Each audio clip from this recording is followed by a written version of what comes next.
سورہ بقرہ آیت نمبر 153، تیسرا رکوع شروع سے ہے، دوسرا پارہ سورہ بقرہ آیت نمبر 153، تیسرا رکوع ابتدا سے۔ اعوذ باللہ من الشیطان الرجیم، بسم اللہ الرحمن الرحیم، یا ایہا الذین آمنوا استعینوا بالصبر والصلاة ان اللہ مع الصابرین، ولا تقولوا لمن يقتل في سبيل الله اموات بل احياء ولكن لا تشعرون، ولنبلونكم بشيء من الخوف والجوع ونقص من الأموال والأنفس والثمرات وبشر الصابرين الذين إذا أصابتهم مصيبة قالوا إنا لله وإنا إليه راجعون، أولئك عليهم صلوات من ربهم ورحمة وأولئك هم المهتدون، صدق الله العظيم۔ یا ایھا الذین آمنوا، اے وہ لوگو جو ایمان لائے ہو، یعنی اے ایمان والو، استعینوا بالصبر والصلاة، میری مدد حاصل کرو صبر اور نماز کے ذریعے، ان اللہ مع الصابرین، بے شک اللہ صبر کرنے والوں کے ساتھ ہے، ولا تقولوا، اور نہ کہو لمن یقتل، جو مارے گئے شہید ہو گئے، فی سبیل اللہ، اللہ کے راستے میں، اموات مردے، یعنی جو اللہ کے راستے میں شہید ہو گئے ان کو مردہ مت کہو، بل احیاء، بلکہ وہ زندہ ہیں، ولکن لا تشعرون، لیکن ان کی زندگی کی تمہیں کوئی خبر نہیں۔ وَلَنَبْلُوَنَّكُمْ بِشَيْءٍ مِّنَ الْخَوْفِ وَالْجُوعِ، اور البتہ ہم ضرور آزمائیں گے آپ کو تھوڑے سے ڈر، والجوع اور بھوک، وَنَقْصٍ مِّنَ الْأَمْوَالِ، مالوں کے نقصان سے، والانفس اور جانوں کے نقصان سے، والثمرات اور میووں کے نقصان سے، وبشر الصابرین، خوشخبری دیں ان میں صبر کرنے والوں کے، یعنی امتحان ہوں گے ان میں خوشخبری، یعنی ان امتحانات میں کامیاب کون ہوگا؟ جو صبر کرنے والا ہوگا، کیونکہ امتحان کے بعد خوشخبری اسی کو ملتی ہے جو کامیاب ہوتا ہے، اور کامیاب کون ہوگا؟ جو صبر کرنے والا ہوگا۔ الذین اذا اصابتهم مصیبۃ، صبر کرنے والے کون ہیں؟ اذا اصابتهم مصیبۃ، جب کوئی پہنچتی ہے ان کو مصیبت، قالوا، تو کہتے ہیں، انا للہ، ہم اللہ ہی کے ہیں، ہم اللہ ہی کی ملکیت ہیں، وانا الیہ راجعون، اور ہم اسی کی طرف لوٹ کے جانے والے ہیں۔ اولئک علیہم صلوات من ربہم ورحمۃ، ایسے ہی لوگوں پر اللہ کی نعمتیں، اللہ کی عنایتیں ہیں، من ربہم، ان کے رب کی طرف سے، ورحمۃ، اور مہربانیاں، واولئک هم المهتدون، یہی لوگ ہدایت پر ہیں، یہی لوگ سیدھے راستے پر ہیں۔ گزشتہ آیات مبارکہ میں ایک طرف قبلے کے متعلق بحث تھی، پھر اس کے بعد مسلمانوں کو کہا کہ ان بحثوں میں مت پڑو، اور تمہیں ان سے ڈرنے کی کوئی ضرورت نہیں ہے کہ کوئی کیا اعتراض کرے گا، بس یہ ہے کہ اللہ سے ڈرو، اللہ کے حکم کے مطابق زندگی گزارو۔ اور پھر اس کے بعد نبی پاک صلی اللہ علیہ وسلم کے بعثت کا انعام، بطور انعام اس کا ذکر فرمایا کہ انعام ہے تمہارے پر، اور پھر انبیاء کے جو کام ہیں وہ بتلا دیے، جیسے میں نے عرض کیا تھا، یتلو علیکم آیاتنا، آیات کی تلاوت کرنا۔ اس سے بات سمجھ میں آتی ہے کہ صرف تلاوت کرنا یہ بھی باعث ثواب ہے، اور یہ بھی سیکھنا ضروری ہے۔ اور پھر وَيُعَلِّمُكُمُ الْكِتَابَ، کتاب کی تعلیم دینا، اس سے مراد اس کے تفسیر ہے، قرآن مجید کی تفسیر ہے، اور یہ یعلمکم الکتاب صحابہ کے لیے بھی تھی، ہمارے لیے بھی ہے۔ یہ بات سمجھنے کی ہے، ایک آدمی صرف ترجمہ سمجھ لے تو تب بھی اس کو قرآن کی تفسیر، قرآن کے رموز، قرآن کے احکامات کی سمجھ نہیں آ سکتی، جب تک کہ اس کی تفصیلی احکامات تفسیر سیکھ نہ لیں۔ اس لیے تفسیر کا علم یہ مستقل ایک علم ہے، تفسیر کا علم ایک مستقل علم ہے۔ اس لیے وَيُعَلِّمُكُمُ الْكِتَابَ کا مطلب کیا ہے کہ تفسیر کا، اس کتاب کی جو تفسیر ہے، اس کی جو تشریح ہے، احکامات ہیں، اس کی تعلیم ہے۔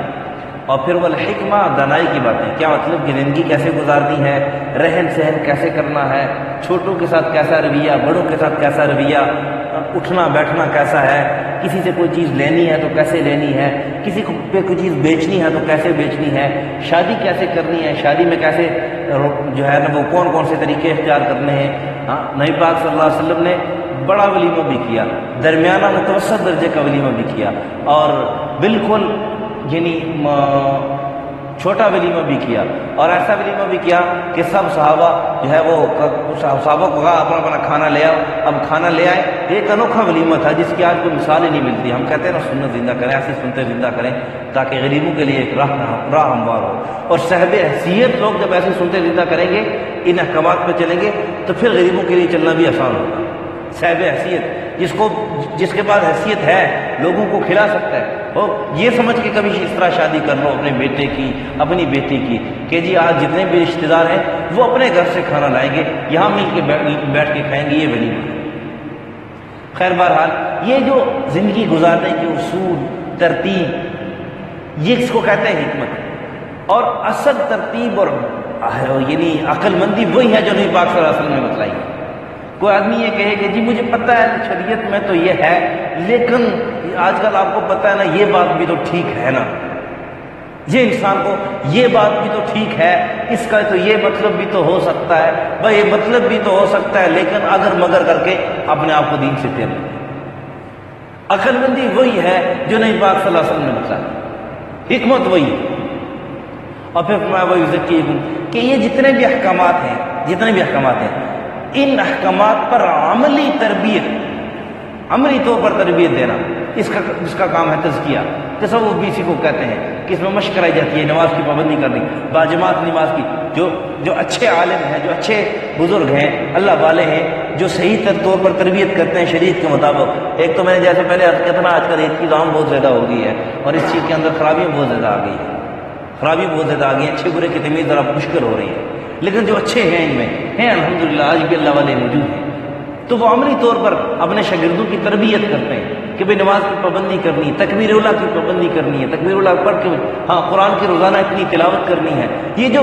دین کے احکامات ہیں، ان پر عملی تربیت کا نام تصوف ہے۔ دین کے احکامات پر عملی تربیت کرانے کا نام تصوف ہے، تزکیہ، اس کو کہتے ہیں تزکیہ۔ نبی کے یہ 4 کام تھے، اور پھر نبی کے جو ورثاء ہیں، علماء ورثۃ الانبیاء، نبی کی جو ورثاء ہیں ان کا بھی یہی کام ہے کہ النبیون الانبیاء لا یورث درہم ولا دینارا ولکن یورث العلم،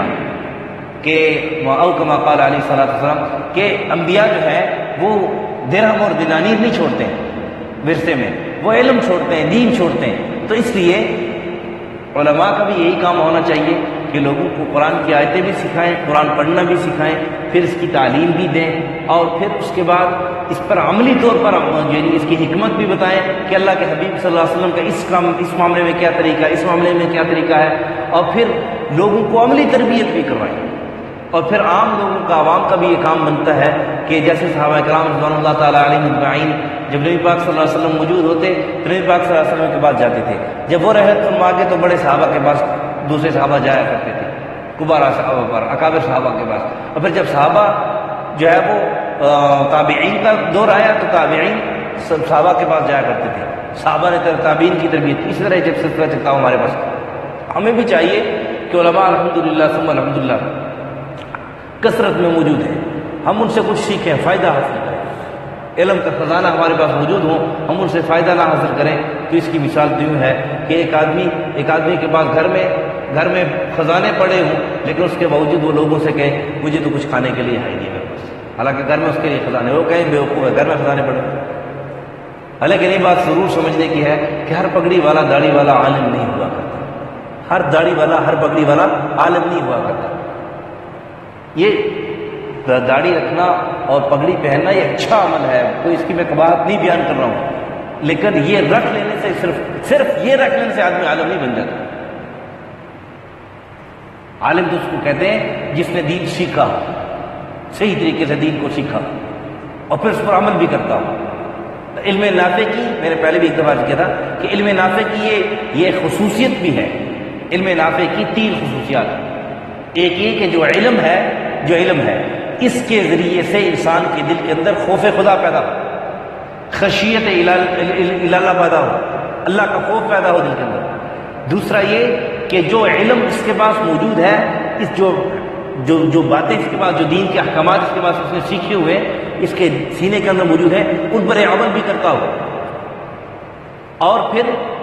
جو دین اس نے سیکھا ہے وہ دوسروں تک پہنچانے کا جذبہ بھی اس کے اندر موجود ہو، اس کو کہتے ہیں علم نافع۔ اس لیے ہم دین کو سیکھنا بھی ہمارے لیے ضروری ہے، اور جو علماء ہیں جن کو اللہ نے دین کی سمجھ دی ہے ان کے لیے ضروری ہے کہ وہ وقت نکال کر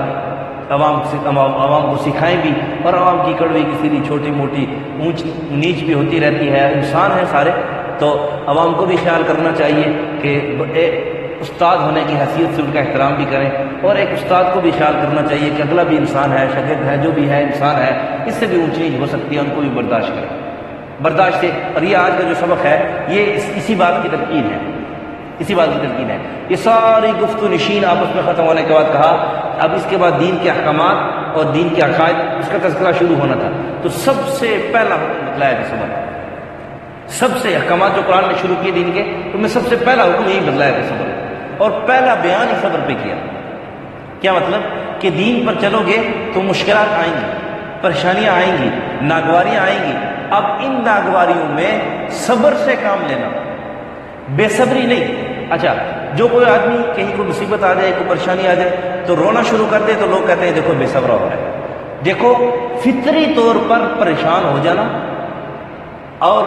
اس پر انسان کو رونا آ جانا یہ صبر کے خلاف نہیں ہے، لیکن اس پر صبر کے خلاف کیا ہے؟ مصیبت آ گئی، پریشانی آ گئی، اس پر بیجا شکوے شروع ہو گئے اور ویسے ہی چلانا، کپڑے پھاڑنا اور منہ پر تھپیڑے مارنا، یعنی اس قسم کے بیوقوفانہ حرکتیں کرنا، یہ بے صبری کی علامت ہے۔ ورنہ انسان ہے، پریشانی جب آتی ہے، دکھ جب آتا ہے تو اس کو بظاہر انسان پریشان بھی ہو جاتا ہے اور اس کے بعد رونا بھی بعض اوقات آ جاتا ہے جب نقصان ہو جاتا ہے، اور پھر اس میں سب سے پہلا صبر اس کو بات ہوا کہ میری مدد چاہتے ہو، میری مدد چاہتے ہو تو صبر کے ذریعے مدد ملے گی۔ اور دوسرا حکم نماز کا، صبر، پریشانی آ گئی اب اس میں واویلا نہیں کرنا، شکوہ نہیں کرنا، یہ اس کو صبر کہتے ہیں۔ اور پھر اس کے بعد 2 رکعت نماز پڑھ کے اللہ سے مانگو، اللہ انا للہ و انا الیہ راجعون، اللہ ہم تیرے ہی ہیں، یہ تیری طرف سے آتی ہے، اللہم اجرنی فی مصیبتی واخلفنی خیرا منہا، اللہ اس مصیبت میں مجھے اجر عطا فرما، بہترین بدلہ اس کا، یہ طریقہ ہے۔ اور پھر ان اللہ مع الصابرین، جو صبر کرتے ہیں اللہ کی مدد ان کے ساتھ ہوتی ہے۔ اور پھر سب سے پہلے جو صبر جو سب سے آدمی جو بڑا امتحان ہے اس کا تذکرہ کیا کہ جانوں کا نقصان ہوگا، جو اللہ کے راستے میں شہید ہو جائیں، جو اللہ کے راستے میں شہید ہو جائیں، اللہ کے راستے میں جو اپنی جان کا نذرانہ پیش کر دیں، ان کو جو ہے نا وہ شہید مت کہو، وہ مردہ مت کہو، بلکہ وہ شہید زندہ ہیں، زندہ ہیں۔ کیا اس کے 2 مطلب زندہ کے، ایک تو ہے کہ اللہ تعالیٰ کی طرف سے ان کو جو ہے نا برزخی زندگی اللہ نے عطا کی ہوتی ہے، ایک تو یہ ہے، حقیقی معنی یہی ہے۔ ایک معنی یہ ہے کہ حقیقت میں اصلی زندگی انہوں نے پا لی ہے، کہ دنیا کے اندر رہ کر اطاعت پر صبر کر کے اور مشکلات پر صبر کر کے اتنا صبر کیا کہ جان کا نذرانہ بھی پیش کر دیا، اب اصل حقیقی زندگی انہوں نے پا لی، کیونکہ انسان دنیا کے اندر آیا ہی اس زندگی کو پانے کے لیے، وہ زندگی بنانے کے لیے آیا ہے، اور جو شہید ہو گیا اس کی تو آخرت والی زندگی بن ہی گئی نا، آخرت والی زندگی بن ہی گئی۔ اور پھر فرمایا کہ اللہ تعالیٰ نے کہا کہ دیکھو دین پر چلو گے تو اس میں مشکلات بھی آئیں گی اور اللہ کی طرف سے امتحان بھی آئے گا، اللہ نے کہا میں ضرور آزماؤں گا، میں ضرور آزماؤں گا تمہیں۔ ہاں، کس چیزوں پر؟ خوف بھی ہوگا تمہیں، خوف بھی ہوگا، ہاں، کہ بھوک بھی ہے، افلاس بھی ہے، کمزوری بھی ہے، کوئی حملہ نہ کر لے، مسلمانوں کو اب کیا بنے گا، اب سارے کافر مسلمانوں پر ٹوٹے ہوئے ہیں، اب کیا بنے گا، یہ ہو، کہا اس پر بھی صبر کرنا، کیا کرنا ہے؟ صبر کرنا ہے۔ اور پھر اصل میں یہ جو آخری بات ہے نا، انا للہ و انا الیہ راجعون، قالوا انا للہ و انا الیہ راجعون، تو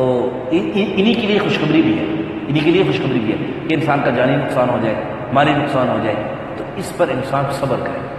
اور اس صبر کے اندر ہی اسی کا فائدہ ہے،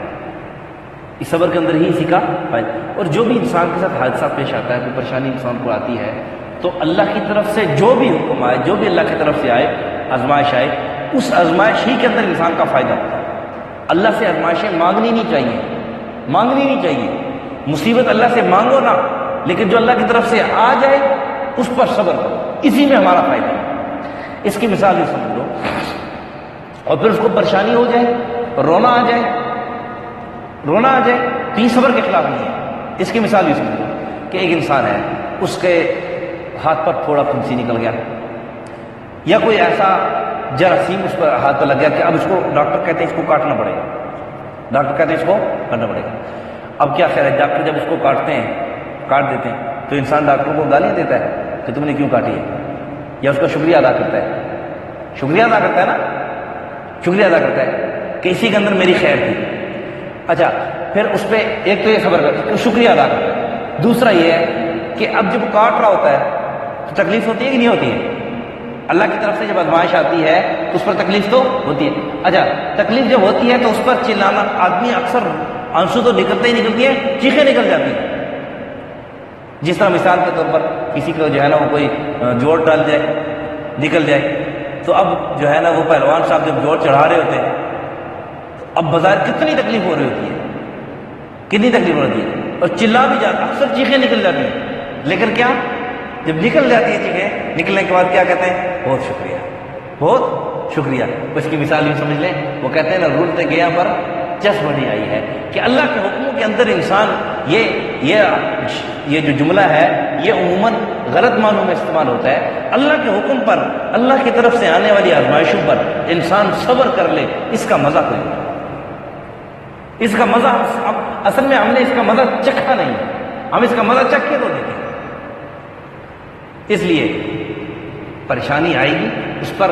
فطری جو رونا آئے، فطری جو پریشانی ہے وہ صبر کے خلاف نہیں ہے، لیکن یہ ہے کہ شکوہ شکایت نہیں کرے۔ کیا؟ انا للہ و انا الیہ راجعون، ہمارے لیے کیا بہتر ہے یہ اللہ جانے، کیونکہ ہم سب اللہ کی ملکیت ہیں،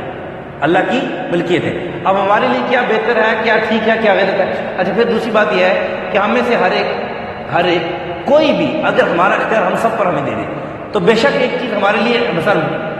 جن انسان کے ہاتھ انگلی پر شوگر ہو، مثال کے طور پر، اور ڈاکٹر کہیں اس کی انگلی کاٹنی ہے ورنہ شوگر آگے چلا جائے گا، زبان سے اب اکثر ڈاکٹر کو کہتا ہے کہ اس کو کاٹ دو، کیونکہ اس کو پتا ہے کہ آگے اس کو چلا جائے گا، لیکن آپ کے اس کے دل سے پوچھو، دلی طور پر پھر بھی یہ راضی نہیں ہوتا ہے، دلی طور پر راضی نہیں ہوتا، اس کی کوشش پھر بھی ہوتی ہے کہ کہیں کسی طریقے سے انگلی میری بچ جائے، حالانکہ اس انگلی کے کٹنے میں اس کی خیر ہے۔ تو ہمارے لیے کیا بہتر ہے، کیا ٹھیک ہے، کیا غلط ہے، یہ اللہ ہم سے زیادہ جانتا ہے، اس لیے اللہ تعالیٰ نے یہ چیز اپنے اختیار میں رکھی ہے، اپنے اختیار میں رکھی ہے۔ تو اس لیے اگر ہمارے ہاتھ میں کوئی بھی فیصلہ آتا ہے، پریشانی آتی ہے، تو پریشانی مانگنی تو نہیں، لیکن اللہ کی طرف سے آزمائش آ گئی، اس پر شکوہ شکایت نہیں، بلکہ اللہ کا شکر ادا کر کے اللہ کی نعمتوں کو اللہ سے مانگنا چاہیے۔ پھر فرمایا اولئک علیہم صلوات من ربہم ورحمۃ، ایک تو ایک وبشر الصابرین، صبر کرنے والے، نقصان پر صبر کرنے والوں کے لیے خوشخبری ہوتی ہے۔ اور پھر شروع میں فرمایا وَلَنَبْلُوَنَّكُمْ، کیا مطلب کہ جتنا بھی انسان پر آزمائشیں آتی ہیں یہ امتحان ہوتا ہے۔ کیا ہوتا ہے؟ امتحان۔ اور امتحان کا آخر کیا ہوتا ہے کہ خوشخبری اسی کو ملتی ہے جو کامیاب ہوتا ہے، اور اللہ نے بتلا دیا کہ کامیاب وہی ہوگا جو صبر کرے گا۔ اور فرمایا صبر کیسے، کہ اس مصیبت آ گئی تو فوراً کہتے ہیں انا للہ و انا الیہ راجعون، ہم اللہ کی طرف سے آئے ہیں، اللہ کی طرف ہم نے لوٹ کے جانا ہے، وہ ہمارا سب کچھ اللہ کا ہے، اپنا ہمارا کچھ ہے نہیں، اپنا ہمارا کچھ ہے نہیں۔ اور پھر فرمایا اولئک علیہم صلوات من ربہم ورحمۃ، جو ایسے کرتے ہیں پھر اللہ کی طرف سے ان پر رحمتیں برستی ہیں، اللہ کی طرف سے ان پر عنایتیں آتی ہیں۔ اور پھر فرمایا یہی لوگ ہدایت پر ہیں، یہی لوگ ہدایت پر ہیں۔ کیا مطلب کہ صبر کرنے والے ہی ہدایت پر ہیں، اور صبر کرنے والے ہی خوشخبری کے مستحق ہیں، اور صبر کرنے والے ہوں کے ساتھ، جو صبر کرتے ہیں انہی کے ساتھ اللہ کی مدد ہوتی ہے۔ تو کتنے بڑے فائدے ہیں صبر کے، مدد بھی اللہ کی مل گئی، خوشخبریاں بھی مل گئی، اللہ کی نعمتیں بھی حاضر ہوتی ہیں، تو کیا خیال ہے، صبر تو کرنا چاہیے نا،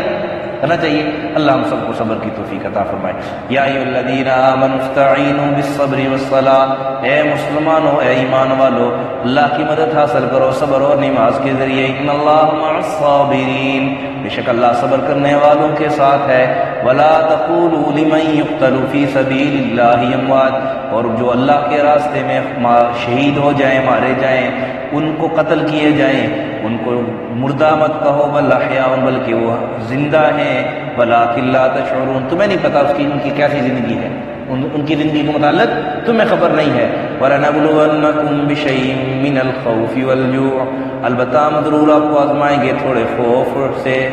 تھوڑے ڈر سے، بھوک سے، اور وَنَقْصٍ مِّنَ الْأَمْوَالِ، مالوں کے نقصان سے، جانوں والأنفس اور جانوں کے، والثمرات میووں کے، وَبَشِّرِ الصَّابِرِينَ، جو کچھ بھی ہو جائے ہر حال میں خوشخبری انہی کے لیے ہے جو صبر کرنے والے ہیں۔ الذین اذا اصابتهم مصیبۃ قالوا انا للہ، اور وہ لوگ جو جن پر مصیبت پہنچتی ہے، کوئی مصیبت ان کو پہنچتی ہے تو وہ کہتے ہیں ہم اللہ ہی کے مال ہیں، ہم اللہ ہی کی ملکیت ہیں، وَإِنَّا إِلَيْهِ رَاجِعُونَ، اور ہمیں اسی کی طرف لوٹ کے جانا ہے۔ کیا مطلب کہ دنیا کی جو پریشانیاں ہیں یہ حقیقی پریشانیاں نہیں ہیں، عارضی پریشانی ہیں، اسی کی طرف جب ہم لوٹ کے جائیں گے وہ جو نعمتیں وہاں پر ملیں گی وہی حقیقی نعمتیں ہیں، وہی حقیقی خوشیاں ہیں۔ اولئک علیہم صلوات من ربہم ورحمہ، ایسے ہی لوگوں پر اللہ کی عنایتیں ہیں اور اللہ کی رحمتیں ہوتی ہیں اللہ کی طرف سے، ان کے رب کی طرف سے۔ واولئک هم المهتدون، یہی لوگ سیدھے راستے پر ہیں۔